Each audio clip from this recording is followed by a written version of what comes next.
మంచిది ప్రియులారా, కూడి వచ్చిన సంఘ బిడ్డలైన మీ అందరికీ కూడా ప్రభు అయిన యేసుక్రీస్తు నామమున వందనములు చెల్లించుకుంటున్నాను. సమయము 11:30 అయినది. వీలైనంత వరకు నేను స్పీడ్గా చెప్పాలనుకుంటున్నాను. మీరు వాక్యమును చాలా శ్రద్ధగా వినాలి, గమనించాలని ప్రభు పేరిట మీకు తెలియచేస్తున్నాను.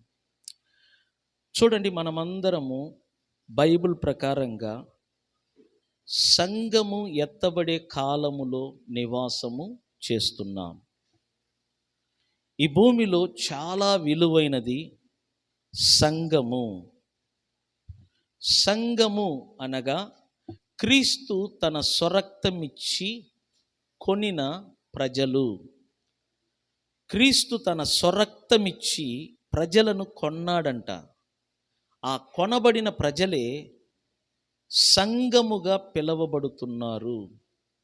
కాబట్టి ఈ సృష్టిలోనే చాలా విలువైన గుంపు ఎవరు అంటే క్రీస్తు రక్తమిచ్చి కొనిన సంఘము. ఆ సంఘమునకు నేను పరిచారకుడను అని చెప్పుకోవటానికి నాకు ఎంతో సంతోషంగా ఉంది. కాబట్టి సంఘము ఎత్తబడే కాలములో మనము జీవిస్తున్నాము. దేవుని కనుదృష్టి ఎక్కువగా సంఘం మీదనే ఉన్నది. ఇంకను అనేక మంది రక్షించబడి అనేకులు సంఘములోనికి రావాలని దేవుడు కోరుతున్నాడు. అందుకని పరిశుద్ధాత్మ దేవుడు సంఘమును సిద్ధపరుస్తున్నాడు క్రీస్తు రాకడకు. సంఘమును పరిశుద్ధముగాను మహిమగల సంఘముగాను ఈ పరిశుద్ధాత్మ దేవుడు సంఘముతో కలిసి పని చేస్తున్నాడు. సంఘములో ఉన్న మచ్చ, డాగు, బలహీనత, మాలిన్యము, అపవిత్రత వీటన్నిటిని తొలగించున్నట్లుగా ఈ పరిశుద్ధాత్మ దేవుడు వాక్యమనే నీళ్లతో ఉతక స్నానము ద్వారా సంఘాన్ని పవిత్రపరుస్తున్నాడు. దేవుని పరిశుద్ధాత్ముడు ఈ లోకానికి దిగి వచ్చి 2000 సంవత్సరమైంది. ఈ 2000 సంవత్సరము ఆయన ఏం చేస్తున్నాడంటే సంఘాన్ని సిద్ధపరుస్తున్నాడు. పాపాత్ములకు సువార్తను ప్రకటించి వారిని క్రీస్తులోనికి తీసుకొనొచ్చి క్రీస్తు ద్వారా వారు రక్షింపబడి వారిని సంఘములోనికి సభ్యులుగా తీసుకొస్తున్నాడు ఈ పరిశుద్ధాత్మ దేవుడు. ఎందుకంటే ఈ సంఘములోనే 5 నాయకులు ఉన్నారు. అపోస్తలులు, ప్రవక్తలు, బోధకులు, కాపరులు, ఉపదేశకులు. ఈ 5 నాయకులను ఈ పరిశుద్ధాత్మ దేవుడు అభిషేకించి వీరి ద్వారా సంఘములోనికి వస్తున్న ప్రతి విశ్వాసిని క్రీస్తు రాకడకు సిద్ధపరచటానికి ఈ 5 నాయకులను ఈ పరిశుద్ధాత్మ దేవుడు అభిషేకించాడు. అందుకనే సంఘములోనికి ఎప్పుడు విశ్వాసులు వస్తూ ఉండాలి. మీరు కూడా నన్ను గమనించండి, మీరు చర్చికి రాలేదు అంటేనే సీరియస్ అవుతాను. ఎందుకంటే మీకు తెలియదు మీరు రాలేకపోవటం వలన మీరు ఎంత లాస్ అవుతున్నారో. ఇక్కడికి వచ్చి వాక్యము వినకపోవటం వలన మీరు ఎంత నష్టపోతున్నారో మీరు గమనించండి. వాక్యము వినని వారు, మందిరానికి రాని వారు వారి యొక్క శరీరాన్ని, వారి యొక్క మనసును, వారి యొక్క ఆత్మను పరీక్షించండి. వారు ఈ 3 భాగాలలో బలహీనులుగా కనబడుతూ ఉంటారు. రీజన్ ఏంటంటే వాక్యము వినని వారంట నీరు అందని చెట్టు వలె ఎండిపోతూ ఉంటారంట. నిన్నటి రాత్రి చందుకు ఒక చెట్టును చందు ఇక్కడ పక్కన చెట్లు ఉన్నాయి చూడు. ఆ చెట్టు బ్రతికుంది, కానీ ఆ చెట్టుకు నీరు అందకపోవటం వలన ఆ చెట్టు వాడినట్లుగా మనకు కనబడుతుంది. మన కంటికి వాడినట్లు కనబడిన లోపల ప్రాణం ఉంది. దానికి సరిగా నీరు అందకపోవటం వలన వాడినట్లు కనబడుతుంది. కానీ నీరందే చెట్లు అటువైపు చూడు, అవి వాడినట్లుగా కాదు, పచ్చగా కనబడుతుంది, నీడనిస్తుంది. ఎందుకంటే దానికి సమృద్ధి అయిన నీరు అందుతుంది. అట్లాగనే చర్చికి రాకుండా వాక్యము వినకుండా ఎవరైనా ఉంటే వారి లోపల ప్రాణం ఉంటుంది, వారు బ్రతుకుతూ ఉంటారు, కానీ వాడిపోయిన చెట్టులాగా కనబడుతుంటారు. వారి బాడీకి ఆరోగ్యం ఉండదు, వారి ట్రీట్మెంట్ తీసుకున్న, మెడిసిన్ వాడిన ఆరోగ్యం కలగదు. ఎందుకంటే మనకు ఆరోగ్యము కలగాలంటే అది మనస్సులో నుండి, ఆత్మలో నుండి మాత్రమే కలుగుద్ది. కాబట్టి నీ మనస్సును, నీ ఆత్మను బాగు చేయగలిగిన శక్తి ఒక దేవుని వాక్యమునకు తప్ప ఈ ప్రపంచములో ఉన్న ఔషధమునకు ఏది కూడా పని చెయ్యదు. అందుకే నేను చెప్తున్నాను, ప్రతి విశ్వాసి ఈ భూమిలో బ్రతికి ఉన్నంత వరకు నువ్వు చర్చికి రాకుండా, వాక్యం వినకుండా ఉండవద్దు. నేను చెప్తున్నాను, వాక్యమే నీకు స్వస్థతనిస్తుంది, వాక్యమే నీకు ఆరోగ్యం ఇస్తుంది. ఎవరో అన్నారంట, విజయవాడలో పెద్ద దైవజనుడు వచ్చాడు, అక్కడికి ఎత్తే గర్భఫలం కలుగుద్ది.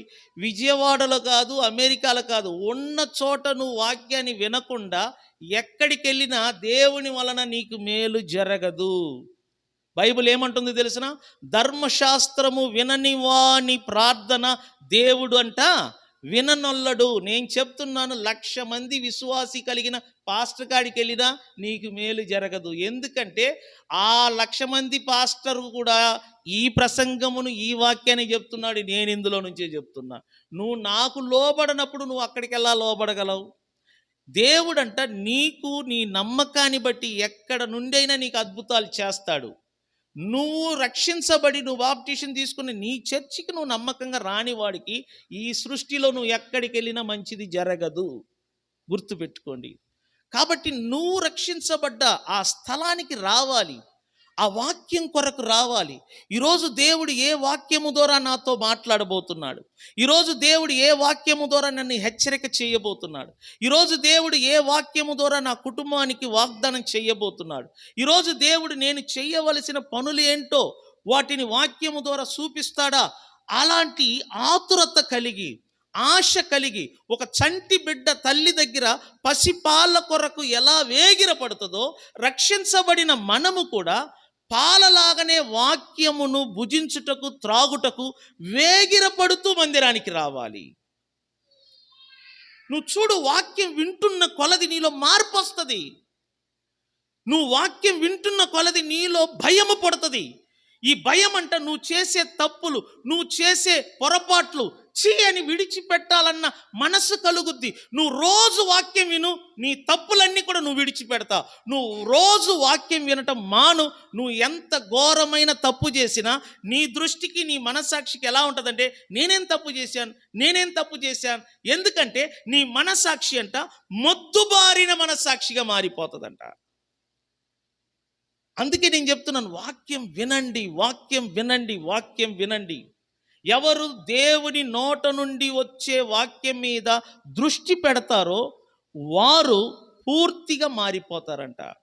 వాక్యం వినకపోవటం వలన కుటుంబంలో కలతలు, కుటుంబంలో సంతోషం లేదు, కుటుంబంలో బాధలు, కుటుంబంలో వేదనలు పెరిగిపోతున్నాయి. దేవుని బిడ్డలారా, పిల్లలు చెడిపోవటానికి కారణం, భర్తలు చెడిపోవటానికి కారణం, భార్యలు చెడిపోవటానికి కారణం ఏంటి తెలిసిన? దేవుని వాక్యము సరిగా వినకపోవటమే కారణము. మందిరానికి వచ్చి కూడా మనం రాంగ్ రూట్లో ఉంటున్నాం. మందిరానికి వచ్చి కూడా పొరపాట్లు చేస్తున్నాం. కారణం ఏంటి? వాక్యం వినకపోవటం. వాక్యం అంటే వెలుగు. ఆ వెలుతురులోనే కదా చీకటి అంటే ఏంటో, చీకటిలో మరుగైన ఆ యొక్క చెడు ఏంటో నువ్వు తెలుసుకోగలవు. నువ్వు వాక్యం వినకుండా ఇండ్లల్లో ఉంటే, నువ్వు వాక్యం వినకుండా ఇండ్లల్లో మూలుగుతూ ఉంటే, నువ్వు వాక్యం వినకుండా ఇండ్లల్లో పండుకుంటా ఉంటే నీ చుట్టూ ఉన్న చీకటిని నువ్వు ఎలా గుర్తించగలవు? నీ చుట్టూ ఉన్న పొరపాటును నువ్వు ఎలా గుర్తించగలవు? వాక్యం ఒకటే నీ పొరపాటును ఎత్తి చూపించగలదు. వాక్యం ఒకటే నీ చుట్టూన్న చెడును ఎత్తి చూపించగలదు. ఆ చెడు, పొరపాటు నీ కంటికి కనబడితేనే కదా నువ్వు వాటిని తీసి పారేయగలవు. అర్థం చేసుకో. అందుకే నేను చెప్తున్నా, ప్రతి విశ్వాసి ఇళ్లల్లో ఉండటం మానివేయండి, వాక్యం వినటానికి వేగిరపడండి, మందిరానికి పరుగులెత్తండి. ఇది చివరి రోజులు, సంఘము ఎత్తబడే రోజుల్లో మనం ఉంటున్నాం. నిన్నటి రాత్రులు స్త్రీలు కొంతమంది ఉంటే నేను వాళ్ళకి అదే చెప్పాను. సంఘము ఎత్తబడే రోజుల్లో మనం జీవిస్తున్నాం. దేవుడు సంఘాన్ని సిద్ధపరుస్తున్నాడు, సంఘాన్ని పవిత్రపరుస్తున్నాడు, సంఘాన్ని కడుగుతున్నాడు, సంఘాన్ని తీర్చిదిద్దుతున్నాడు. ఈ చివరి రోజులో ఇటువంటి రోజుల్లో మనం ఎలా ఉండాలనో వాక్యము నుండి నేను మీకు తెలియచేస్తాను. తీతుకు రాసిన పత్రిక అధ్యాయము 2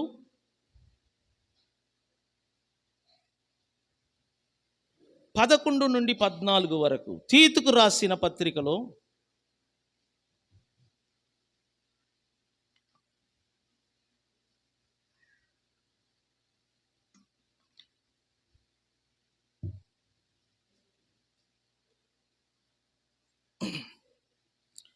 అధ్యాయము 2 11 నుండి 14 వరకు నేను చదువుతాను, గమనించండి. ఏలయనగా సమస్త మనుషులకు రక్షణకరమైన దేవుని కృప ప్రత్యక్షమై మనము భక్తిహీనతను ఇహలోక సంబంధమైన దురాశలను విసర్జించి, అండర్లైన్ చేయండి, భక్తిహీనత 2 ఇహలోక సంబంధమైన దురాశలు, వీటిని ఏం చేయాలంట? మనము విసర్జించాలి. తర్వాత శుభప్రదమైన నిరీక్షణ నిమిత్తము, అనగా మహాదేవుడును మన రక్షకుడనైన యేసుక్రీస్తు మహిమ యొక్క ప్రత్యక్షత కొరకు ఎదురు చూచుచు. ఎవరి కొరకు మనం ఎదురు చూడాలంట? యేసుక్రీస్తు మహిమ యొక్క ప్రత్యక్షత కొరకు ఎదురు చూచుచు ఈ లోకములో స్వస్థ బుద్ధితోను నీతితోను భక్తితోను బ్రతుకుచుండవలేనని మనకు వాక్యం ఏం చేస్తుందంట? బోధించుచున్నది. ఇక్కడ చూడండి, సంఘము ఎత్తబడే రోజుల్లో మనము జీవిస్తున్నాం. ఏ రోజైనా ఎప్పటికైనా సంఘాన్ని ప్రభు తన యొద్దకు తీసుకుంటాడు. ఇటువంటి రోజుల్లో మనం ఎలా బ్రతకాలి అంటే, ఫస్ట్ మనము భక్తిహీనతను విడిచిపెట్టాలా. 2 ఇహలోక సంబంధమైన దురాశలను విసర్జించి, భక్తిహీనతను ఇహలోక సంబంధమైన దురాశలను మనం ఏం చేయాలంట? విసర్జించాలి. భక్తిహీనత ప్రజల్లో చూడండి, భక్తిహీనత పెరిగిపోతుంది. దేవుడంటే భయము లేదు, దేవుడంటే భక్తి లేదు. మీరు చూడండి, బైబిల్ అంటది భక్తిహీనుల గుడారం అంట దెబ్బతింటదంట. భక్తిహీనుల గుడారము నిలిచి ఉండదంట. భక్తిహీనుల గుడారం అంట వేరుతో పెగిలింపబడుతుందంట. అంటే ఒక చెట్టు ఎలా వేరుతో సహా పెగిలి కింద పడిపోతుందో, భక్తిహీనుల కుటుంబాలు, దేవుడంటే భక్తి లేని, దేవుడంటే భయము లేని కుటుంబాలన్నీ కూడా దెబ్బతింటాయి. నేను అదే చెప్తున్నాను. ఒక మనిషికి భక్తి ఉండాలా, భయం ఉండాలా దేవుడంటే. అప్పుడే ఆ ఇంటిని, ఆ కుటుంబాన్ని దేవుడు ఆశీర్వదిస్తాడంట. కీర్తనకారుడు అంటాడు, భక్తిహీనులు అతి వేగంగా వృద్ధి చెందుతారంట. భక్తిహీనులు అతి వేగంగా చిగురిస్తారంట. కానీ రాను రాను రాను రాను వారిని పరీక్షిస్తే భక్తిహీనులు చిగురించిన స్థలం అంట వెతికినా కనబడదంట. ఎందుకంటే వేరుతో సహా వారు పిగిలించబడతారు. అందుకే చూడు, భక్తిహీనులు ఎంత అభివృద్ధి అవుతారో అంత పతనం అవుతారు. ఎంతగా ఎదుగుతారో అంతగా పాడైపోతారు. ఎంతగా అభివృద్ధి అవుతారో అంతగా క్షీణించిపోతారు భక్తిహీనులందరూ. మీరు అందుకే చూడు, భక్తిహీనులను చూసి, వారి ఎదుగుదలను చూసి ఉప్పొంగ కాకండి. ఎందుకంటే ఈరోజు వారి ఎదుగుదల చూస్తున్నావు, రేపు వారి నాశనాన్ని చూస్తావు. భక్తిహీనులు ప్రారంభంలో ఎదుగుతారు, అతి త్వరగా ఎండిపోతూ ఉంటారు. అందుకే భక్తిహీనతను విడిచిపెట్టండి. ముందు నేను తల్లిదండ్రులకు చెప్తున్నాను, మీరు భక్తిహీనులుగా ఉంటే మీ పిల్లలు భక్తిహీనులుగా మారుతారు. అందుకే తల్లిదండ్రులు ముందు చర్చికి రండి. తల్లిదండ్రులు మీరు ముందుకు మందిరానికి రండి. మీ పిల్లలు బాగుండాలంటే, మీ కుటుంబం బాగుండాలంటే తల్లిదండ్రులైన మీరు మీ పిల్లలకు, మీ కుటుంబానికి మాదిరిగా ఉండండి. మీరు భక్తి పరులుగా ఉండండి. వారి ఎదుట మీ భక్తిని కనపరచండి. వారిని మందిరానికి రమ్మని చెప్పండి, బతిమలాడండి. ఒకప్పుడు మా అమ్మగారు నన్ను బతిమలాడారు, అయ్యా నువ్వు చర్చికి రాని. ఆ విధంగా మీ పిల్లలను బతిమలాడుకోండి. ఒకరోజు కాకపోయినా ఒకరోజైనా వారు మందిరానికి వస్తారు. ప్రతిరోజు వారు వాక్యం వింటేనంట, ఏదో ఒక రోజంట ఆ వాక్యం వారి జీవితాన్ని మార్చేస్తుందంట. చేతుల పైకెత్తి స్తోత్రం చెప్పండి. పిల్లలకు వాక్యమును వినిపించే అవకాశము తల్లిదండ్రులు కల్పించాలి. ప్రతిరోజు వాక్యం వినే అవకాశాన్ని వారికి కల్పించాలి. అప్పుడంట ఏదో ఒక రోజు ఆ వాక్యం వారి జీవితంలో మార్పు తీసుకొస్తుంది. ఏదో ఒక రోజు వేశ్యగాను వ్యభిచారములో ఉన్న ఒక స్త్రీని మార్చినట్లుగా మీ జీవితంలో మార్పును తీసుకొస్తుంది. దేవుని వాక్యం ఒకటేనండి మనలను మార్చగలదు. చేతులు పైకెత్తి స్తోత్రం చెప్పండి.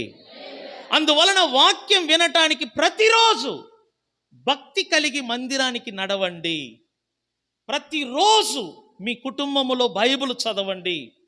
ప్రతిరోజు మీ కుటుంబములో చిన్న చిన్న ప్రార్థనలు మీరే పెట్టుకోండి. మీ ఇళ్ళల్లో మీరు ప్రార్థన చేయించుకోండి. మీ కుటుంబములో పాటలు పాడండి, బైబిల్ చదవండి, ప్రార్థన చేయించుకోండి. ఇటువంటి భక్తి అలవాట్లను మీరు పెంపొందించండి మీ కుటుంబములో. ఎందుకంటే బైబిల్ అంటుంది, ప్రభు రాకడ దినములలో భక్తిహీనతను నీ ఇంటిలో నుండి తొలగించు.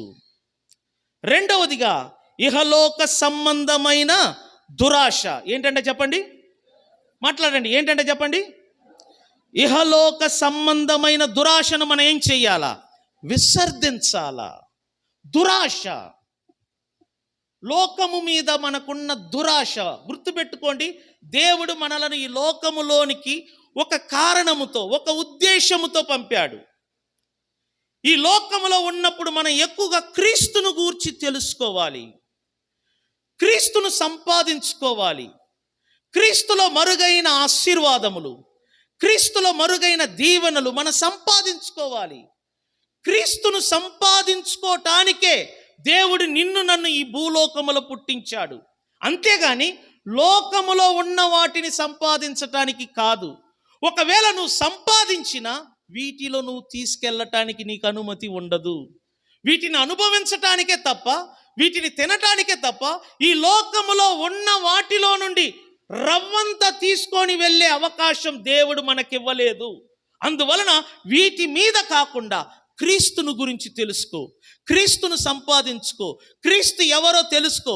ఆయన వలన నీకు కలిగిన లాభము, ఆయన వలన నీకు కలిగిన ఆశీర్వాదం, నీ కొరకు ఆయన చేసిన త్యాగము, శిలువ మీద నీ కొరకు ఆయన పడిన కష్టము, నీ కొరకు ఆయన కార్చిన రక్తము, క్రీస్తు ప్రేమను, క్రీస్తు కనికరమును, క్రీస్తు దయాగుణమును తెలుసుకో.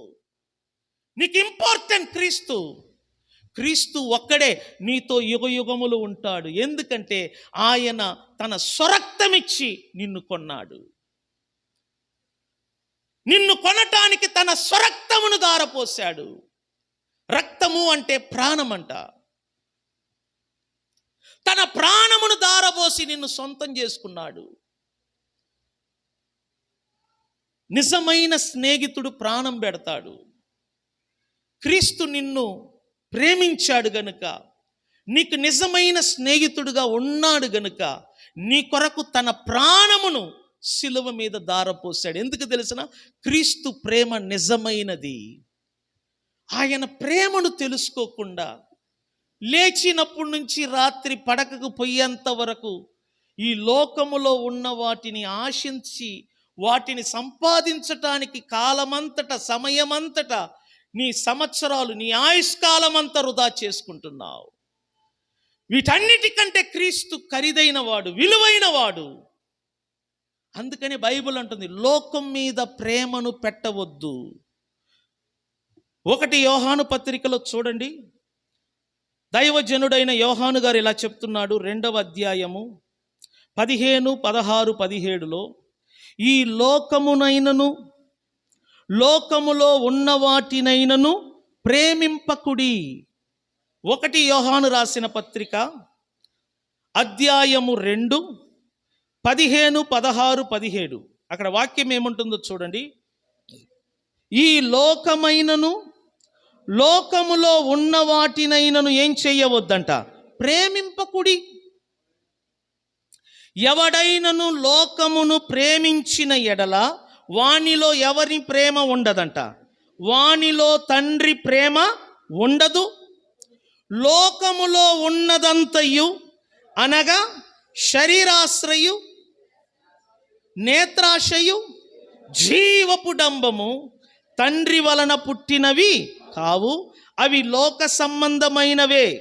లోకమును దాని ఆశయు గతించుపోవచ్చున్నవి, గాని దేవుని చిత్తమును జరిగించువాడంట నిరంతరము నిలుచును. చేతులు పైకెత్తి స్తోత్రం చెప్దామా?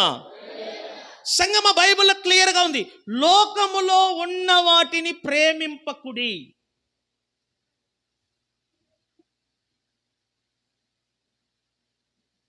ఎవడైనను లోకములో ఉన్న వాటిని ప్రేమించిన ఎడల వానిలో తండ్రి ప్రేమంట ఉండదు. ఇంతకు లోకములో ఉన్నదంతా ఏంటి? ఒకటి శరీర ఆశ. ఏ ఆశ అంటే చెప్పండి? శరీరానికి ఒక కోరికలు ఉంటాయి. ఆ కోరికలంట మనిషి చనిపోయి మట్టికి మట్టయ్యేంత వరకు మనుషుని శరీరములో కోరికలు ఉంటాయి. ఆ కోరికలు చాలామంది కంట్రోల్ చేసుకోలేకపోతున్నారు. ఆడవాళ్ళైనా అలా ఉన్నారు, మగవాళ్ళైనా అలా ఉన్నారు. పెళ్ళైన ఆడవాళ్ళు చూడు, పెళ్ళైన ఆడవాళ్ళు భర్త ఉండి ఇంకొక భర్తతో కనెక్షన్. ఎందుకు? శరీర కోరిక అది. పురుషులు కూడా అంతే. దీనిని చూసి పిల్లలు ఫాలో అవుతున్నారు. తల్లిదండ్రులను చూసే కదా పిల్లలు ఫాలో అయ్యేది.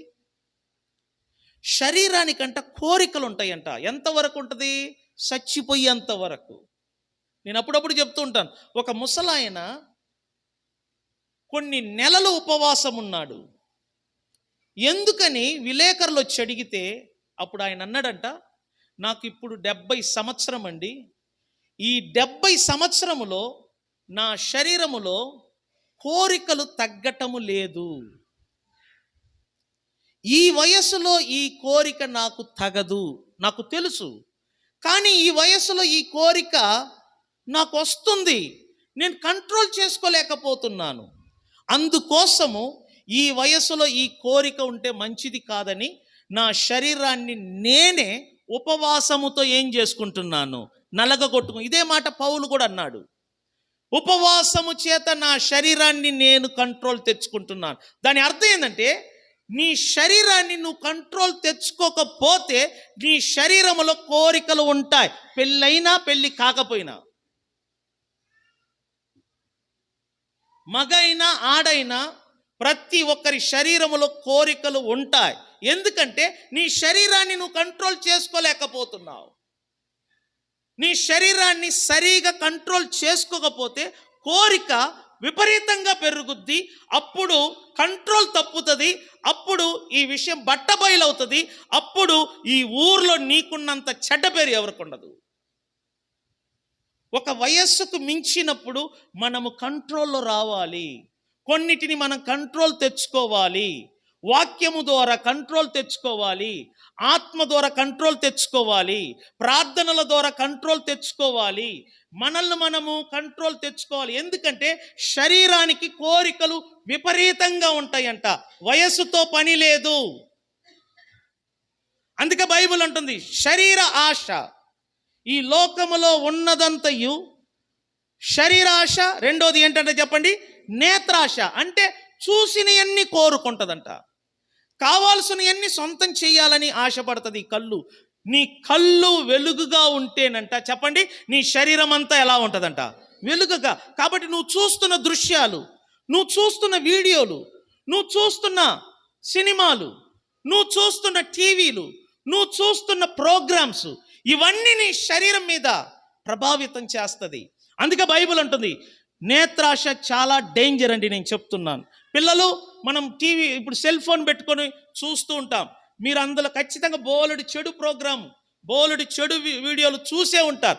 ఆ ప్రోగ్రాము, ఆ వీడియోలు చూడటం వలనే కదా మీకు కూడా అలా చెయ్యాలి, అలా జీవించాలన్న కోరికలు పడుతున్నాయి. వాటి జోలికి వెళ్ళవద్దు నేను చెప్తున్నాను. నేత్రాశ ప్రమాదకరమైనది, సీరియస్గా నేను చెప్తున్నాను. నేత్రాశ, శరీరాశ. మూడోది ఏంటంటే చెప్పండి, జీవపు డంబము, అంటే గర్వము, అహంకారము. ఇది మహాభయంకరమైనది. ఈ మూడు కూడా ఈ లోకములో ఉంటుందంట. వీటి మీద మనము ప్రేమ మక్కువ పెంచుకోకూడదు. బైబిల్ అంటుంది ఇవి తండ్రి వలన పుట్టినవి కావు, ఇవి లోక సంబంధమైనవే. లోకమును దాని ఆశయు రాను రాను ఏమైపోతుందంట, గతించిపోవచ్చున్నది. కానీ దేవుని చిత్తమును జరిగించువాడు మాత్రము ఎలా ఉంటాడంట, నిరంతరము జీవిస్తాడంట. చేతుల పైకెత్తి గట్టిగా దేవునికి స్తోత్రం చెప్పండి. చూడు, దేవుని చిత్తమును జరిగించువాడు వాడొక్కడే నిలబడి ఉంటాడు, వాడొక్కడే నిరంతరము జీవిస్తాడంట. కాబట్టి సంగమా, అర్థం చేసుకో, మీరు భక్తిహీనతను విడిచిపెట్టండి, లోక సంబంధమైన దురాశలను విడిచిపెట్టండి. ఎందుకంటే క్రీస్తు సంఘమును తీసుకునే కాలములో మనం ఉంటున్నాం. ఈ లోకములో ఉన్నవంతయు నేత్రాశ, శరీరాశ, జీవపు డంబము. ఇవి తండ్రి వలన పుట్టినవి కాదు, ఇది లోక సంబంధమైనది. వీటిని ఎవరు అనుసరిస్తారో వారు ఎక్కువ కాలము జీవించరు. దేవుని చిత్తానుసారంగా జీవించువాడే యుగ యుగాలు బ్రతుకుతాడంట. కాబట్టి శరీర ఆశ, నేత్రాశ, జీవపు డంబం తీసివేయండి, భక్తిహీనతను తీసివేయండి, తర్వాత లోక సంబంధమైన కోరికలను తీసివేయండి. ఎందుకంటే ప్రభు పరిశుద్ధమైన సంఘము కొరకు తిరిగి రానై ఉన్నాడు, పరిశుద్ధమైన కన్యక కొరకు తిరిగి రానై ఉన్నాడు. సంఘమునకు ఇంకొక పేరుంది, కన్యక. చెప్పండి ఏంటంట, ఎక్కడ ఉందంటే 2 కొరింథీయులకు రాసిన పత్రిక అధ్యాయం 11, 2, 3 తీయండి దయచేసి.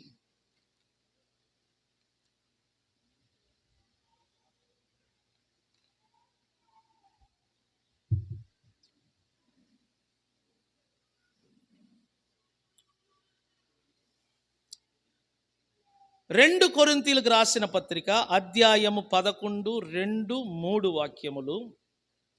ఇక్కడ వాక్య భాగాలు చూస్తే సంఘమునకు ఒక పేరుంది, పవిత్రురాలైన కన్యక. ఏంటంటే ఆ పేరు చెప్పండి, అంటే పరిశుద్ధమైన కన్యకగా సంఘానికి బైబిల్లో పేరు ఇవ్వబడి ఉంది. ఇప్పుడు నేను చదువుతాను. దేవాశక్తితో మీ ఎడల ఆసక్తి కలిగి ఉన్నాను, ఎందుకనగా పవిత్రురాలైన కన్యకగా ఒక్కడే పురుషునికి. అర్థం చేసుకోండి, పవిత్రమైన కన్యక ఎంతమంది పురుషునికి నియమించబడ్డదంట, ఒకే ఒక పురుషునికి. అనగా ఆ పురుషుడు ఎవరంట, క్రీస్తుకు సమర్పింపవలేనని మిమ్మును ప్రదానము చేసి తిని. నన్ను చూడండి, దేవుడంట సంఘమును కన్యకగా పిలుస్తున్నాడు. ఇప్పుడు సంఘము పరిశుద్ధమైన కన్యకగా పిలువబడుతుంది. కన్యక అంటే వివాహము కాని ఒక యవనస్తురాలు. వివాహము కాని ఒక యవనస్తురాలు కన్యకగా పిలువబడుతుంది, పవిత్రురాలుగా పిలువబడుతుంది. వివాహము కాని కన్యకరాలు గురించి పౌలు ఇంకా వివరంగా రాస్తున్నాడు.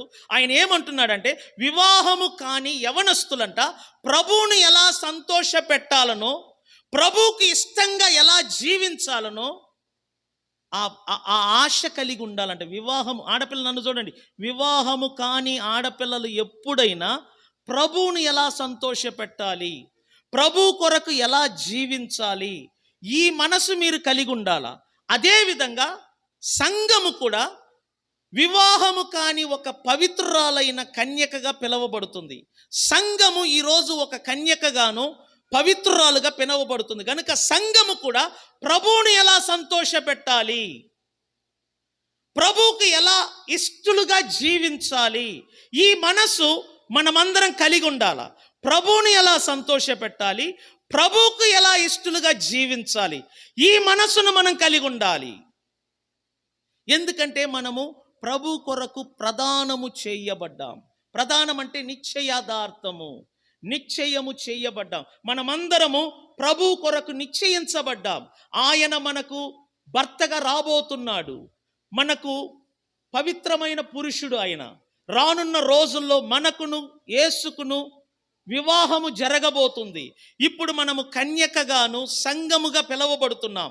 దేవుడు మనలను క్రీస్తుతో ప్రదానము చేశాడు. కానీ వివాహమయ్యేంత వరకు ప్రదానము చేయబడిన మనమంట క్రీస్తుకు సంతోషంగా ఉండాలి, క్రీస్తును సంతోషపరచాలి. క్రీస్తును తప్ప మరి దేనిని కూడా మనం ప్రేమించకూడదు. ఇప్పుడు చూడండి, ఒక అమ్మాయిని నాకు వివాహానికి నిశ్చయించారు. మా ఇద్దరికి ఎంగేజ్మెంట్ జరిగింది. ఎంగేజ్మెంట్ అంటే సగం వివాహము పూర్తయినట్లే. ఇంకా వివాహము కాలేదు కానీ ప్రదానం చేశారు. అమ్మాయిని నాతో ప్రదానం చేశారు. ఇప్పుడు మా ఇద్దరికి వివాహం అయ్యేంత వరకు ఆ అమ్మాయి నా గురించి, నేను ఆ అమ్మాయి గురించి తప్ప వేరే వాళ్ళ గురించి ఆలోచన చెయ్యకూడదు. ఎందుకంటే సగము వివాహము పూర్తయినది మాకు. అమ్మాయి మనసులో నన్నే అనుకుంటూ నన్నే ప్రేమిస్తూ ఉండాలి. నేను కూడా అమ్మాయినే మనసులో అనుకుంటూ అమ్మాయినే ప్రేమిస్తూ ఉండాలి. ఎందుకంటే నిశ్చయించబడ్డది. సంఘముతో క్రీస్తుకు ఎలా ప్రదానం చెయ్యబడ్డదో ఈ అమ్మాయికి నాకు మధ్యలో నిశ్చయదార్థము జరిగింది. కాబట్టి వివాహం అయ్యేంత వరకు మేము చాలా జాగ్రత్తగా ఉండాలా. అందుకే పప్పన్నమైన వెంటనే ఊరు పెద్దలు, గ్రామస్తులు ఏం చేస్తారంటే ఎక్కువ కాలం ఆగకూడదు అంటారు. ఎందుకంటున్నారు? ఎందుకంటే ప్రదానం చేయబడిన తర్వాత ఎక్కువ కాలం ఆగితే వీరి మధ్యలో మరొక వ్యక్తి ఎంటర్ కావచ్చు. అమ్మాయి మనసునైనా అబ్బాయి మనసునైనా పాడు చేయవచ్చు. వీరిద్దరి మనసును చెరిపి విడదీసి మరొకరితో వివాహము కూడా చేసే ప్రమాదం ఉంటుంది. అందుకని పెద్దలు ఏమంటారంటే నిశ్చయదార్థం అయిన వారములోను, 10 రోజుల్లోను, నెలలోను వెంటనే పెళ్లి చేయాలనుకుంటారు. కానీ సంఘమునకును క్రీస్తుకును నిశ్చయదార్థము జరిగి 2000 సంవత్సరం అయింది. ఇంకను సంఘమునకును క్రీస్తుకును వివాహం జరగలేదు. మరి భూమిలో సంఘము ఏం చేస్తుందంటే పెళ్లి కుమారుని కొరకు సంఘమును పరిశుద్ధాత్మ దేవుడు సిద్ధపరుస్తున్నాడు. స్తోత్రం చెప్పండి. కానీ సిద్ధపరుస్తున్న ఈ కాలములో అంట అవ్వమును మోసగించిన ఆ ఘట సర్పమంట సంఘమును, సంఘ బిడ్డల యొక్క మనసులను చెరపటానికి ప్రయత్నం చేస్తున్నాడు. మీకు అర్థమవుతుందా? ఎవరి మనసులను చెరపటానికి? సంఘ బిడ్డల యొక్క మనసులను చెరపటానికి. ఎందుకు? చెరిపి ఆ పురుషుడు, ఒకే పురుషుడైన క్రీస్తుతో కలవకుండా, క్రీస్తుతో వివాహము జరపకుండునట్లు, క్రీస్తు ప్రేమ నుండి, క్రీస్తు హృదయము నుండి, క్రీస్తు సన్నిధి నుండి కన్యకగా పిలువబడుతున్న సంఘమును దూరం చెయ్యటానికి ఆది సర్పముగా పిలువబడుతున్న అపవాది అయిన సాతాను సంఘ బిడ్డల మనసులను ఏం చేయాలనుకుంటున్నాడంట? చెరపటానికి. పౌలు అక్కడ అంటాడు, మీరు ఒకసారి చూడండి, మీకు అర్థమవుతుంది. పౌలు ఏమంటాడు మీరే చదవండి, మీకు అర్థమవుతుంది. ఇదిగో, దేవాశక్తితో మీ ఎడల ఆసక్తి కలిగి ఉన్నాను. ఎందుకనగా పవిత్రురాలైన కన్యకగా ఒకడే పురుషునికి అనగా క్రీస్తుకు సమర్పింపవలేనని మిమ్మును ప్రదానము చేసి తిని, కానీ సర్పము తన యుక్తి చేత హవ్వను మోసపరచినట్లు మీ మనసులను ఏం చేస్తుందంట? చూడు, సైతాను ఎక్కడ చెరుపుతుందంట? అయ్యో మాట్లాడండి. సైతాను ఎక్కడంటే చెరిపేది? మనస్సులను పాడు చేస్తుంది. ఈ గుడికి వెళ్ళకపోతే ఏమైంది? పద్దాగా గుడికి వెళ్ళాలా? రోజు బైబిల్ చదవాలా?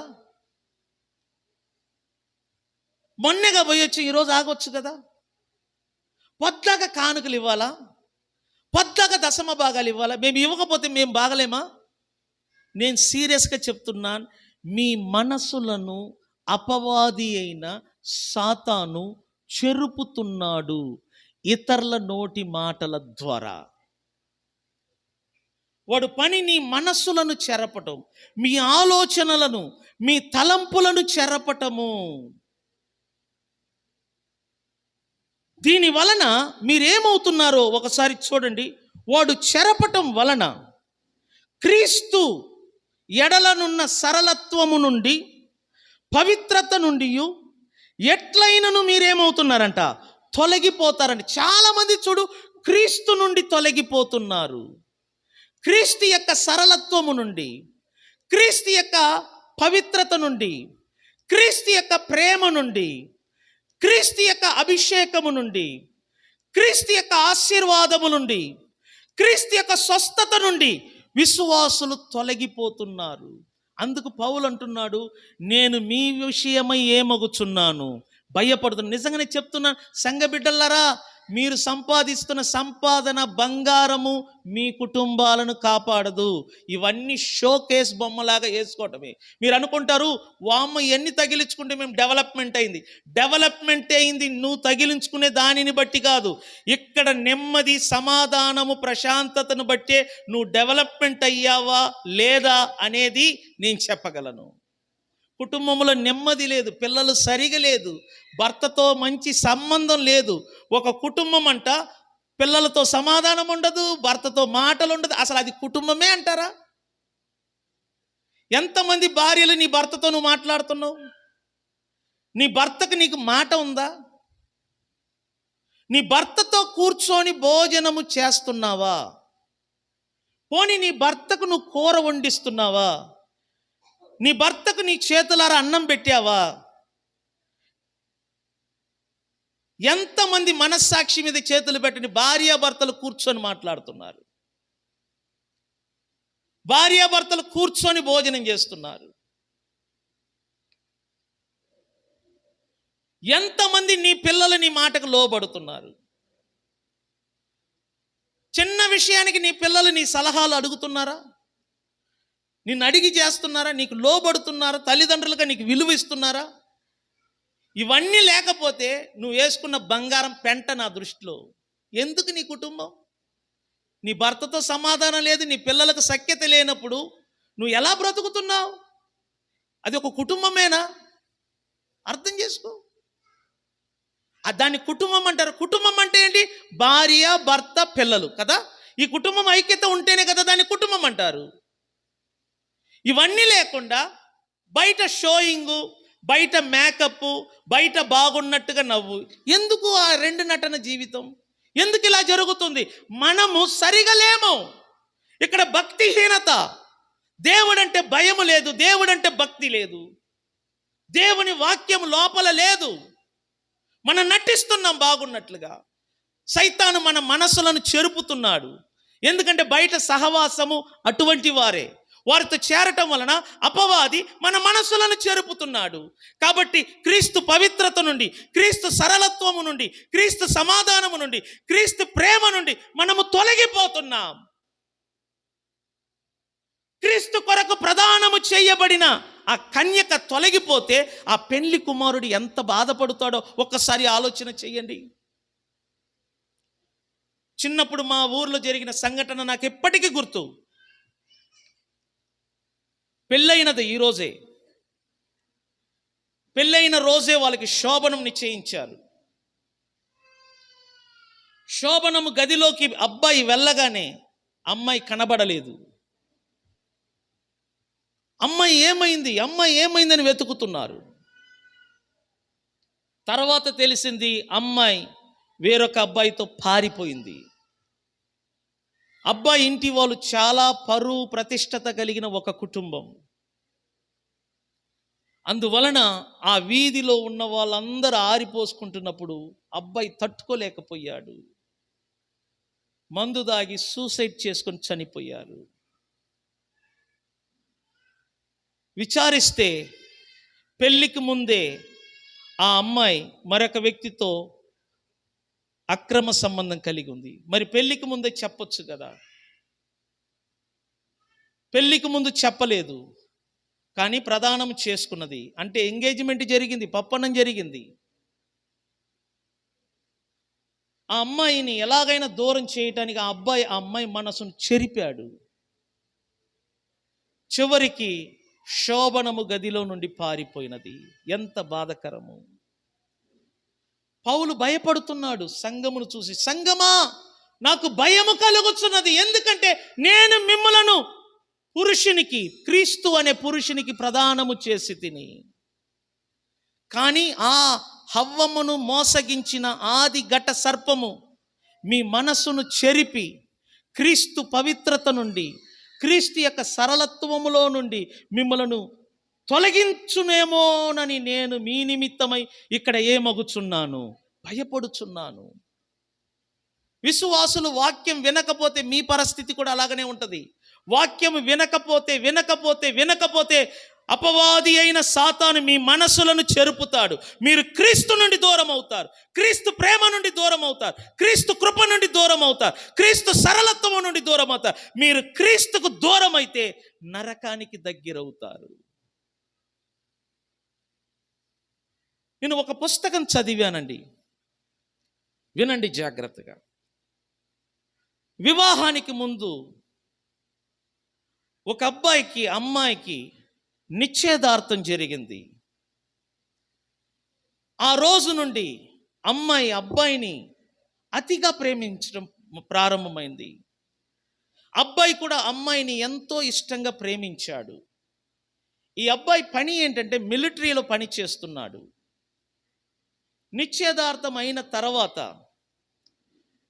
ఒక 10 రోజుల్లో వివాహము నిశ్చయించారు. 10 రోజుల్లో వీరికి వివాహం జరగబోతుంది.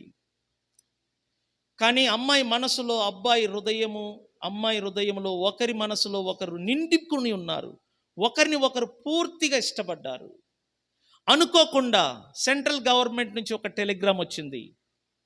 పాకిస్తాన్ బార్డర్లో ఇండియాకు పాకిస్తాన్కి మధ్య తీవ్ర యుద్ధం జరుగుతుంది, నువ్వు యుద్ధంలో పాల్పొందే తీరాలి, రావాలని స్ట్రిక్ట్ ఆర్డర్. మిలిటరీ వాళ్ళకు పెళ్ళిళ్ళు ఇవన్నీ వీటి మీద ధ్యాస పెడితే పని చేయలేరు. ఎందుకంటే వాళ్ళు ముందుగానే ఇంటర్వ్యూలో అన్నిటికీ తెగించుకొని సంతకం పెట్టాలి. ఇప్పుడు అబ్బాయి వివాహము దగ్గర పడుతుంది, కానీ ఈ టెలిగ్రామ్ను బట్టి అబ్బాయి అమ్మాయిని విడిచిపెట్టి ఆ యుద్ధానికి వెళ్ళాలి. పాప ఏడుస్తుంది, కన్యకరాలు యవనస్తురాలు, ఎల్లవద్దని. బంధుమిత్రులు కూడా అవసరమైతే ఉద్యోగాన్ని విడిచిపెట్టయ్యా, ఎల్లవద్దు, చుట్టుపక్కల వాళ్ళందరూ బలవంతం చేశారు. కానీ ఇతడు మాట ఇచ్చాడు, దేశము కోసం పని చేయాలి, సంతకం పెట్టాడు. త్యాగపూరితమైన ఆ కమిట్మెంట్ బట్టి నేను యుద్ధమునకు వెళ్ళి తిరిగి వచ్చిన వెంటనే వివాహం చేసుకుంటానన్నాడు. యుద్ధానికి వెళ్ళాడు. యుద్ధములో ఏం జరిగిందో తెలియదు, కానీ వార్తలు వస్తున్నాయి. ఆ రోజుల్లో టీవీలు లేవు, ఇంటర్నెట్ లేవు. ఏదో ఒక రాత్రిపూట వచ్చే ఆ యొక్క రేడియోలో నుండి వచ్చే ఆ వార్తలు తప్ప మరి ఏది లేదు. యుద్ధము భీకరంగా జరుగుతున్నాయని వార్తలు వినబడుతున్నాయి. అమ్మాయి ఇంటి వారు, చుట్టుపక్క వాళ్ళు ఆ వార్తలు వింటున్నారు, ఏడుస్తున్నారు. అనుకోకుండా ఒక పెద్ద బాంబు పేలటం వలన మన భారతీయుల్లో సైనికులు అనేకులు మృతి చెందారు అని చెప్పగానే ఇంటి వారందరూ కృంగిపోయారు.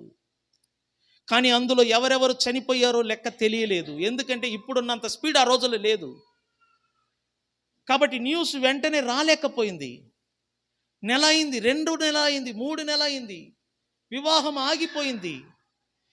5-6 నెలలు అయింది. అబ్బాయి వెళ్ళాడు, చనిపోయాడా బ్రతికున్నాడా తెలియదు. సరైన వార్తలు అందించేవారు లేరు. ఎందుకంటే అప్పుడు ఇంకా మన భారతదేశం అభివృద్ధి కాలేదు. ఇప్పుడున్న అభివృద్ధి ఆ రోజుల్లో లేదు. అమ్మాయి అబ్బాయిని తలంచుకుంటూ కృంగిపోతుంది. అబ్బాయిని మరవలేకపోతుంది. ఎందుకంటే అమ్మాయి అబ్బాయిని ఇష్టపూర్వకంగా ప్రేమించింది. కానీ చుట్టుపక్కల ఉన్న పెద్దలు అమ్మాయి మనస్సును చెరుపుతున్నారు. పోయినవాడు ఉన్నాడో చచ్చాడో మనకేం తెలుసు, వాడు బ్రతికున్నాడో చచ్చాడో, వాడిని తలంచుకొని నీ జీవితాన్ని నువ్వెందుకు పాడు చేసుకుంటావమ్మా, ఇదిగో వేరొక సంబంధం చూస్తాము, ఆ అమ్మాయిని పెళ్లి చేసుకొని హ్యాపీగా బ్రతుకు అంటే ఆ అమ్మాయి ఎంతగా పోరాడినా పెద్దలు ఒప్పుకోలేదు, గ్రామస్తులు ఒప్పుకోలేదు. సైతాను అవ్వమ్మ మనసును చెరిపినట్లుగా అక్కడ ఉన్న పెద్దలు, గ్రామస్తులు ఆ కన్యక మనసును చెరిపారండి, చెడగొట్టారు. అతని మీద ఉన్న ప్రేమను లేకుండా చేశారు. అతని మీద ఉన్న ఆ ప్రేమను పూర్తిగా చంపివేశారు. పెద్దలు మాట విని ఆ అమ్మాయి తల ఒగ్గి ఇష్టము లేని మరొక వ్యక్తితో పెళ్లి చేసుకున్నది. తర్వాత విషయం బయటికి వచ్చింది. అబ్బాయి అక్కడ సురక్షితంగా క్షేమముగా మిలిటరీలో ఉన్నాడు. ఆ బాంబు దాడిలో అతడు చనిపోలేదు. యుద్ధమంతా పూర్తయినది. ఇంకా ఒక 2 నెలలు మాత్రమే ఉంది. అప్పుడు వరకు ఉండి వెళ్ళమని వాళ్ళ అధికారులు చెప్పారు. ఈ 2 నెలల్లో ఇంటికి ఉత్తరం పంపుతున్నాడు, నేను బ్రతికున్నాను, 2 నెలలు నాకు టైం ఉన్నాయి, వచ్చేస్తాను, వచ్చి వివాహం చేసుకుంటాను అని ఉత్తరాలు రాస్తున్నాడు. ఆ ఉత్తరము ఆ అమ్మాయికి చేరనీయకుండా పెద్దలు దాన్ని చదివి చింపి వేస్తున్నారు. ఎందుకంటే ఆ అమ్మాయికి ఆల్రెడీ వాళ్ళు ఏం చేశారు, ఒక వ్యక్తితో వివాహము చేసేసారు. ఒకవేళ ఈ వార్త అమ్మాయికి తెలిస్తే మనస్సు మార్చుకొని లేనిపోని తంటాలు వస్తాయని భయపడుతున్నారు. ఉత్తరాలు రాస్తున్నాడు కానీ తిరిగి అతనికి సమాధానం రావట్లేదు. కానీ అతను మాత్రము పవిత్రంగా ఉన్నాడు. మిలిటరీలో ఉంటున్న వారికి ఎన్నో అవకాశాలు ఉంటాయి బయట కలవటానికి స్త్రీలతో. ఎన్ని చెడు అవకాశాలు వచ్చినా ఈ అమ్మాయిని తలంచుకుంటూ కంట్రోల్లో ఉన్నాడు. ఈ అమ్మాయిని తలంచుకుంటూ కోరికలను చంపుకుంటున్నాడు. ఈ అమ్మాయిని తలంచుకుంటూ శరీర వాంఛలను చంపుకుంటున్నాడు. ఈ అమ్మాయిని తలంచుకుంటూ తనకు వస్తున్న సెక్స్ కోరికలను పూర్తిగా చంపుకుంటున్నాడు. చుట్టుపక్కల వాళ్ళు అంటున్నాడు, తాగురా అంటే తాగను అంటాడు, అమ్మాయి దగ్గరికి వెళ్ళరా అంటే వెళ్ళను అంటారు. ఎందుకంటే నేను ఒక అమ్మాయితో ప్రదానం చేయబడ్డాను, ఒక అమ్మాయికి నాకు మధ్య నిశ్చయదార్థం జరిగింది, నేను సచ్చినా సస్తాను తప్ప ఆ అమ్మాయే నాకు భార్య, ఆ అమ్మాయి తప్ప నా జీవితంలో వేరే అమ్మాయికి స్థానము లేదు అని అతడు తన కోరికలను వాంఛలను కంట్రోల్లో ఉంచుకున్నాడు. ఎందుకంటే ఇతడు నిజముగా అమ్మాయిని ప్రేమించాడు. ఈ అమ్మాయికి రాస్తున్న ఉత్తరాలు మాత్రము పెద్దలు చూస్తున్నారు, చదువుతున్నారు, చింపి వేస్తున్నారు, తిరిగి బదులు రాయట్లేదు. అమ్మాయి దగ్గర నుండి ఉత్తరములు రావట్లేదు, బదులు రావట్లేదని అతడు దిగులు పడిపోతున్నాడు, బాధపడిపోతున్నాడు. ప్రతిరోజు అమ్మాయిని తలంచుకుంటూ ఎప్పుడెప్పుడా ఎప్పుడెప్పుడా ఎప్పుడెప్పుడా ఎప్పుడెప్పుడా అమ్మాయిని చూడాలని ఆ ప్రేమలోనే, కలల్లోనే, ఊహల్లోనే బ్రతుకుతున్నాడు. కానీ ఈ అమ్మాయి పరపురుషునితో జీవిస్తుంది. వచ్చినవాడు మంచివాడు కాదు, త్రాగుబోతు. ఆ అమ్మాయిని హింసిస్తున్నాడు, అమ్మాయిని బాధ పెడుతున్నాడు, ఆ అమ్మాయిని కొడుతున్నాడు. పెద్దలు చేసిన పొరపాటు ఏంటంటే తొందరపడి చెడ్డవాడికి ఇచ్చి పెళ్లి చేశారు. అందువలన ఆ అమ్మాయి జీవితం అక్కడ నాశనం అవుతుంది. ఇతడు ఈ అమ్మాయిని తలంచుకుంటూ అక్కడ కృంగిపోతున్నాడు. అతనికి సెలవు వచ్చింది, ఎంట్రుకలు పెరిగిపోయింది, గడ్డం పెరిగిపోయింది, మీసాలు పెరిగిపోయింది, ముఖ కవలికలన్నీ మారిపోయాయి. తనతో ప్రదానము చేసుకున్న ఆ అమ్మాయిని చూడాలన్న ప్రేమతో, ఆశతో కలలు కంటూ పరిగెత్తుతున్నాడు.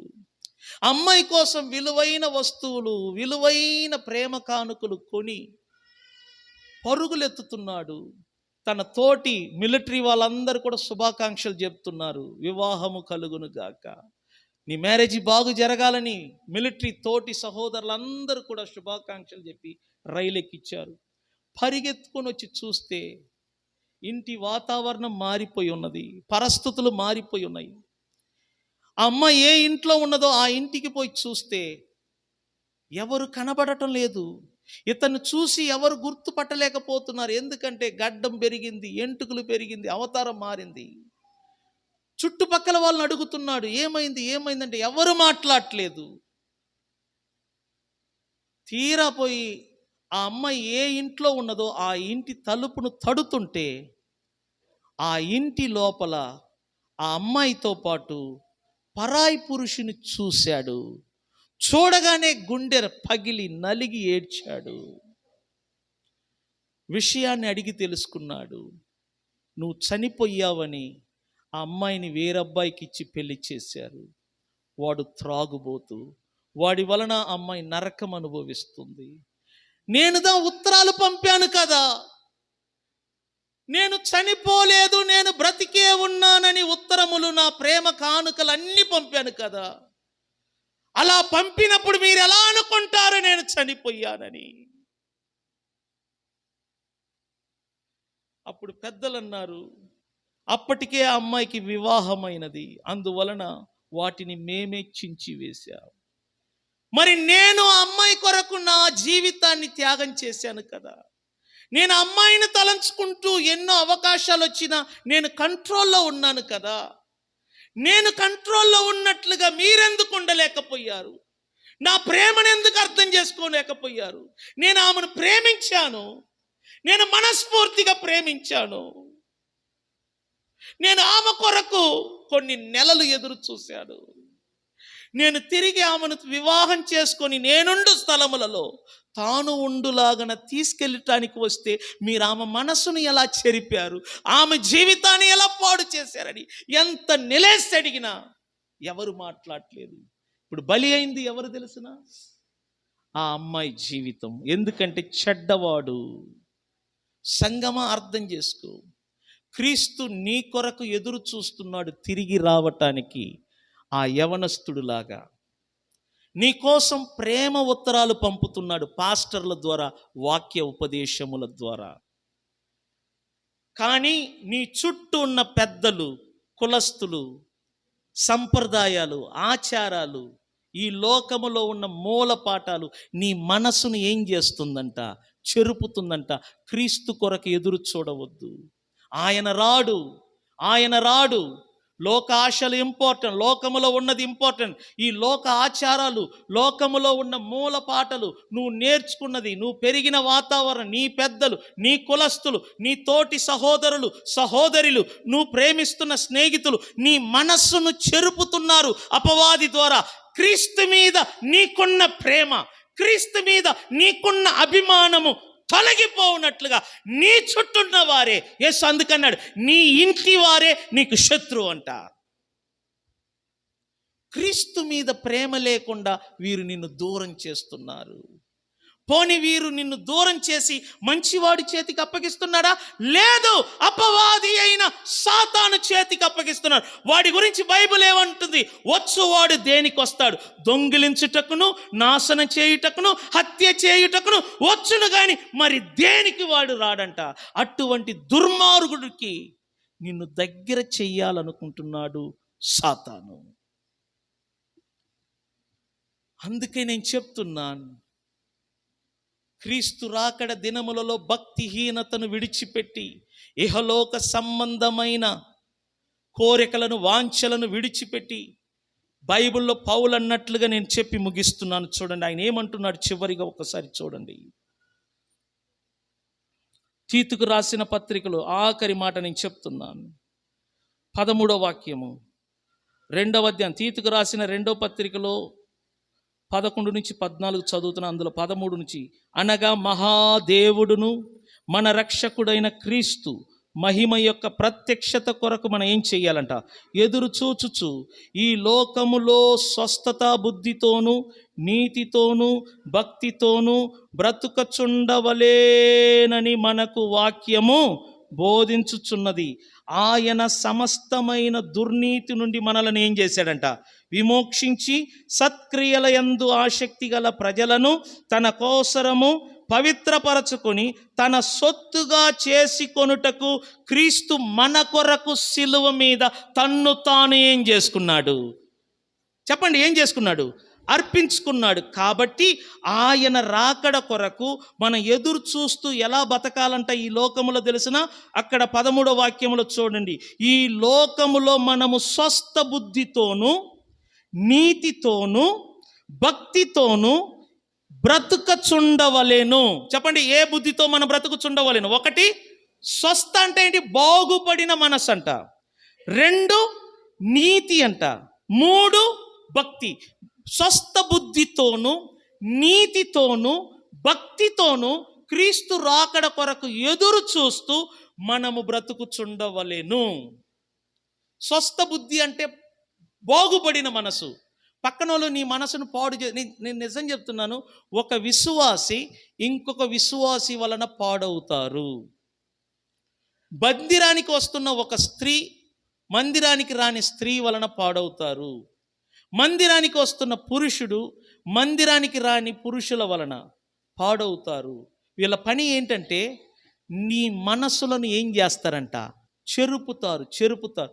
చెరపబడటం వలన నువ్వు మోసపోయి, నీ మీద ప్రేమ ఉన్నా, నీ కొరకు తన్ను తాను సమర్పించుకున్నా, క్రీస్తుకు నువ్వు దూరం అవుతావు. క్రీస్తు మనకు ఇంపార్టెంట్ అండి. నేను ఒకటే చెప్తాను, నన్ను ఎవరైనా నీకు ఎవరు ఇంపార్టెంట్ అంటే క్రీస్తు మాత్రమే ఇంపార్టెంట్ అంటాను. ఎందుకంటే నా కోసం చనిపోయాడు, నా కొరకు తిరిగి లేచాడు, నాకు నిత్య జీవం ఇచ్చాడు, నన్ను పరిశుద్ధపరిచాడు, నన్ను నీతిమంతుడిగా తీర్చాడు, నన్ను దేవుని బిడ్డగా జన్మింపజేశాడు, క్రీస్తుకు వారసుడుగాను తోటి వారసుడుగా చేశాడు. దేవునికి బిడ్డనే కాదు, దేవుని వారసుడుగా ఆయన చేశాడు. ఇన్ని చేసిన ఆ క్రీస్తును తప్ప నేను ఎవరిని ప్రేమించగలను? క్రీస్తేనండి నాకు ముఖ్యము. ఈ ప్రపంచాన్ని ఏలుబడి చేసే ఆ దమ్ము నాకు క్రీస్తు ఇచ్చాడు. క్రీస్తే నా ఆస్తి, క్రీస్తే నా దైవము, క్రీస్తే నా అధికారి, క్రీస్తే నా రాజు, క్రీస్తే నా తల్లి, నా తండ్రి, సర్వము క్రీస్తే, సర్వము యేసే. లేచి నిలబడదాం. సర్వం యేసే, నాకు సర్వం యేసే, రవ్వంతైన సుఖము లేదు, ధరలో దుఃఖములే, రవ్వంతైన సుఖము లేదు, ధరలో దుఃఖములే, సర్వం యేసే, నాకు సర్వం యేసే, రవ్వంతైన సుఖము లేదు, ధరలో దుఃఖములే.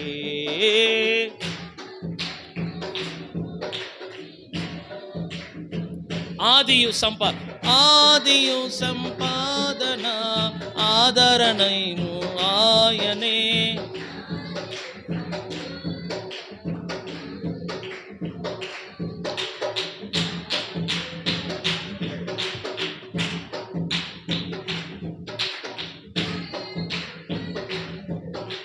జ్ఞానపూర్ణ. ఆ పాట ఉంటాయి ఇవమ్మ. సర్వం యేసే, నాకు సర్వం యేసే, రవ్వంతైన సుఖము లేని, ధరలో దుఃఖములే.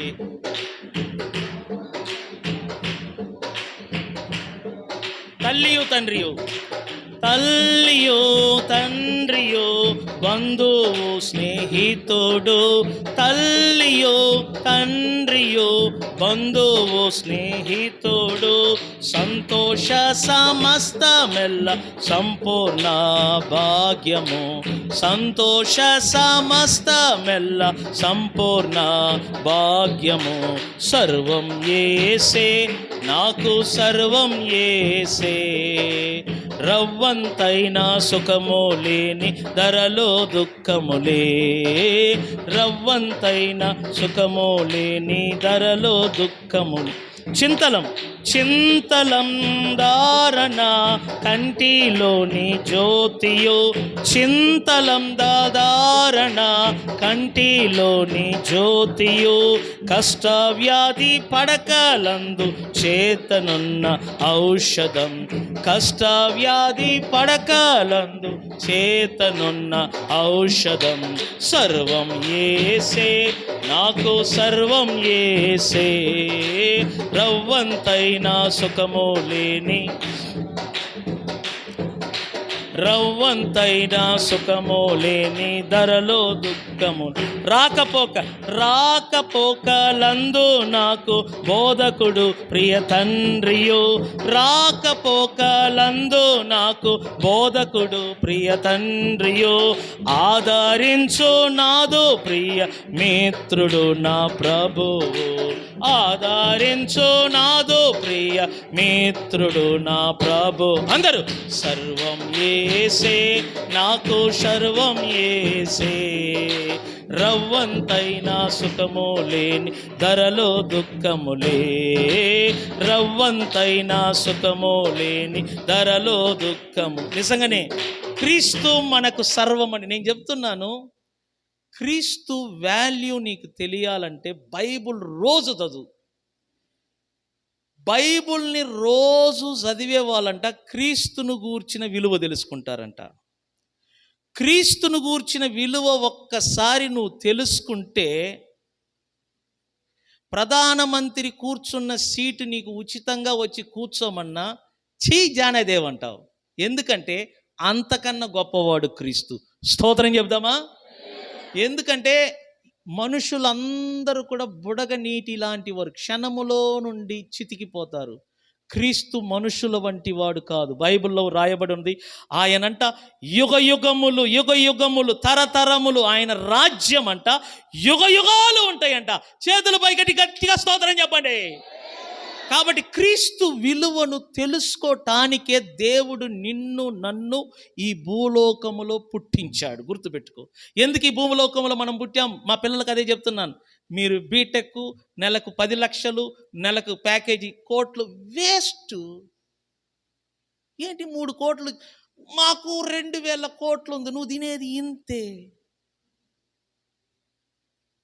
నువ్వు తినేది ఇంతే. అయ్యో, ఇండియా కాశ్మీర్ నుండి కన్యాకుమారి వరకు నా పేరు తెలుసు. నువ్వు మట్టికే పోతావు. కానీ క్రీస్తు అన్నాడు, నేను మృతుడనైతిని కానీ యుగ యుగములు నేను సజీవుడనై ఉన్నా.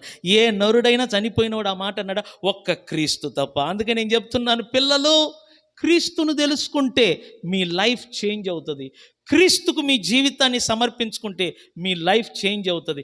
ఎందుకంటే క్రీస్తు యుగ యుగములు జీవించినట్లుగా క్రీస్తుకు నీ జీవితము సమర్పించుకుంటేనంట నువ్వు కూడా క్రీస్తులాగా యుగ యుగములు జీవించటమే కాదు, క్రీస్తుతో పాటు ఈ లోకమును ఏలుబడి చేస్తావంట. చప్పట్ల ద్వారా దేవునికి స్తోత్రం చెప్పండి. అందుకే నేను చెప్తున్నాను, లోకాశలు, నేత్రాశలు, శరీర ఆశలు విడిచిపెట్టండి. భక్తిహీనతను విడిచిపెట్టండి.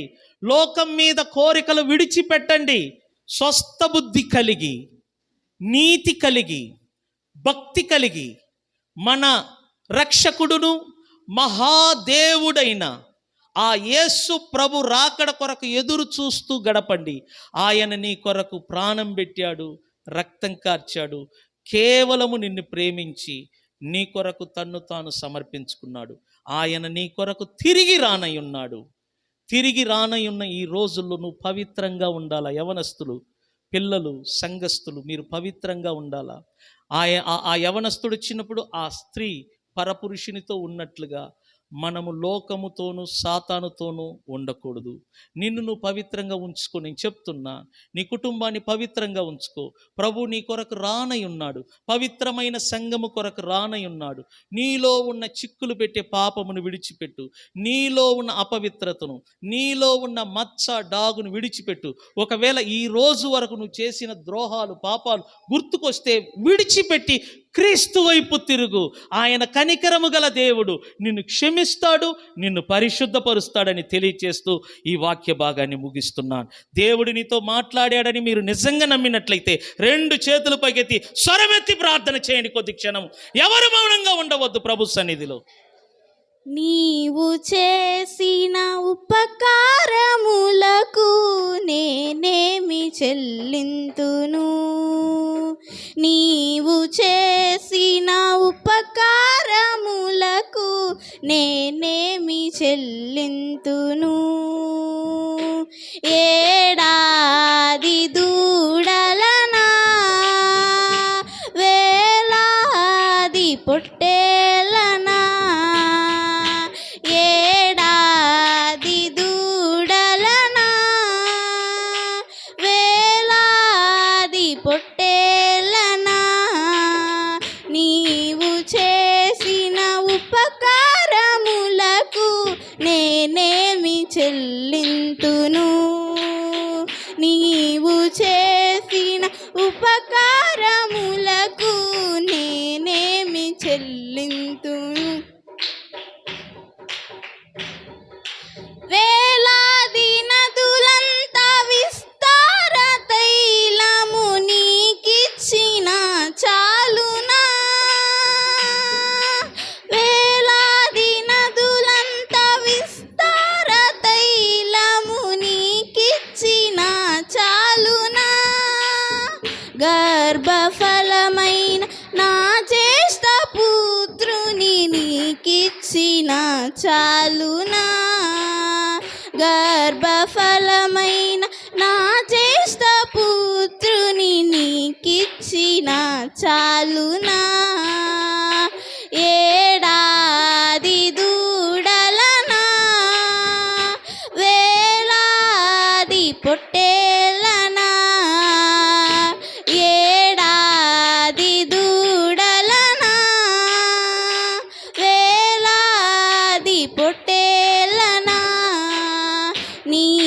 చేసిన ఉపకారములకు నేనేమి చెల్లింతును, నీవు చేసిన ఉపకారములకు నేనేమి చెల్లింతును.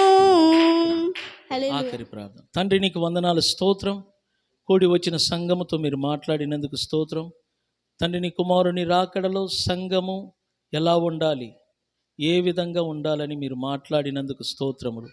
విన్న మాటలు వారి హృదయములో పదిలముగా దాచుకొని క్రీస్తు రాకడ కొరకు నీ బిడ్డలైన మేము సిద్ధపడుటకు నీ కృపను, నీ పరిశుద్ధాత్మ శక్తితో మమ్మల్ని నింపండి. నీ బిడ్డలు వేసిన కానుకలను ఆశీర్వదించండి. ఇదిగో వీటి ద్వారా మా అక్కరల అవసరతలన్నీ యేసు నామమున తీర్చమని వేడుకుంటున్నాం. సభ్యత్వం కట్టేవారి కొరకు కూడా ప్రార్థన చేస్తున్నాం. మనసును దయచేయండి. ఇదిగో ఒకవేళ అపవాది ఎవరి మనసులైనా చెరుపుతున్నాడో ఏమో మాకు తెలియదు, కానీ అపవాది క్రియలను యేసు రక్తము చేత యేసు నామమున అని లయపరుస్తున్నాము తండ్రి. ప్రతి బిడ్డలు ధారాళముగా ఇచ్చుటకు, సభ్యత్వం కట్టుటకు, నీ మందిర పనులకు ధారాళముగా ఇచ్చే ఆ తలంపులను దయచేయండి. ఈ ఎండవేళలు తిరిగి వెళ్తున్నప్పుడు తోడుగుండి నడిపించమని, మరలా ఈ వారం అంతా జరుగుతున్న ప్రార్థన కూడికల్లో ప్రతిరోజు నీ బిడ్డలు రావుటకు 24 జరుగుతున్న యొక్క గృహప్రవేశ కూడికను కూడా మీరు ఆశీర్వదించమని ప్రభువైన యేసుక్రీస్తు నామమున ప్రార్థన ద్వారా అడిగి వేడుకుంటున్నాము పరమ తండ్రి. ఆమేన్. మన తండ్రి అయిన దేవుని ప్రేమ, ప్రభువైన యేసుక్రీస్తు యొక్క కృప, పరిశుద్ధాత్మ అన్యోన్య సహవాసం కూడి వచ్చిన మనందరికీ తోడై ఉండి నడిపించును గాక. ఆమేన్. గట్టిగా చెప్పండి, యేసు రక్తమే జయం, సిలువ రక్తమే జయం. ప్రభువైన యేసుక్రీస్తు నామమునకు మహిమ, ఘనత, ప్రభావములు కలుగును గాక. చేతుల పైకెత్తి గట్టిగా స్తోత్రం చెప్దామా? Hallelujah, hallelujah. God bless you all. మంచిదమ్మా, ప్రార్థించుకున్న